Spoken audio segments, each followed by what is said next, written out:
दोस्तों नमस्कार। हाजिर है आपके लिए एक और नई भूतिया सौगात। इस कहानी का नाम नीला शैतान है। सर्दी का मौसम शबाब पर था और शाम होते ही सर्दी में और इजाफा हो जाता है। ऐसी कड़ाके की सर्दी में घर से बाहर निकलने की किसी की हिम्मत न होती थी। सब अपने अपने घर में ही दुबके रहते। ऐसे मौसम में अक्सर बच्चे अपने बड़ों से कहानियां सुनाने का इसरार किया करते हैं। जब रात के खाने से फारिग होकर तमाम लोग बड़े कमरे में जमा हो जाते हैं तो फिर कभी दादी अम्मा के गिर्द महफिल जमती और कभी बड़े अब्बा से इसरार होता कि कहानियां सुनाई जाए।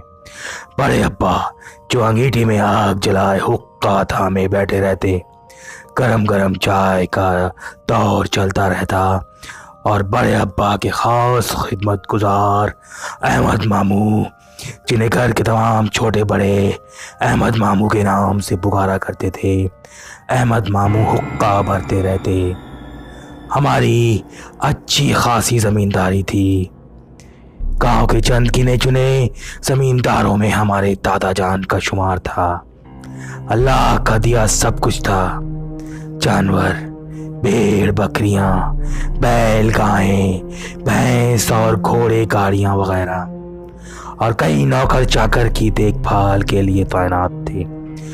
बड़े अब्बा तमाम कारोबार संभालते थे। बहुत ज्यादा लगाव था। हमेशा नौकरों के साथ रहते और उनसे नौकर भी हमेशा खुश रहा करते थे।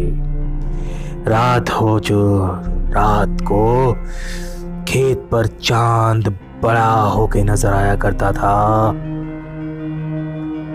बिला नागा खेत में जाया करते थे। जंगल की भयानक रातों से अक्सर उनका वास्ता पड़ता रहता था। उनके बाएं बाजू पर उंगलियों के नीले निशान थे। बड़े अब्बा के बारे में मशहूर था कि एक दिन खेत पर जाते हुए शैतान से वास्ता पड़ गया था और नतीजे में शैतान ने उनका बाजू पकड़कर पटक दिया था। और जब से शैतान की उंगलियों के निशान उनके बाजू पर हमेशा के लिए रह गए थे। वो घर में जब भी अपना कमीज उतारते और हमें उनका बाजू नजर आता तो निशान देखकर हम डर के मारे सहम जाते। बड़े अब्बा थे बहुत हिम्मत वाले और क्यों ना हो सच्चे थे, इबादत गुजार भी थे। वो शैतान और भूतों से कभी न डरते थे और वक्त आने पर उनसे मुकाबले के लिए हमेशा तैयार रहते थे। एक रात के सभी अफराद बड़े कमरे में जमा हुए। भाईजान भी छुट्टियों में आए हुए थे। महफिल खूब गर्म थी। इधर उधर की बकवास बातें चल रही थी, मगर हमारा इसरार था कि आज भूतों का ही वाकया सुनाया जाए। बड़े अब्बा से सब इसरार करने लगे कि शैतान से मुकाबले के बारे में हमें बताएं और उस वाकये की तफसील जानने के लिए सभी बेचैन थे। जब भाईजान ने भी ख्वाहिश जाहिर की तो बड़े अब्बा सुनाने के लिए राजी हो गए। तो दोस्तों, कैसी लगी आपको ये कहानी? मुझे उम्मीद है कि आपको ये कहानी बहुत पसंद आ रही होगी। और अगर आगे का किस्सा भी सुनना चाहते हो तो बताओ, कमेंट करके शेयर करो मेरा वीडियो और लाइक करो।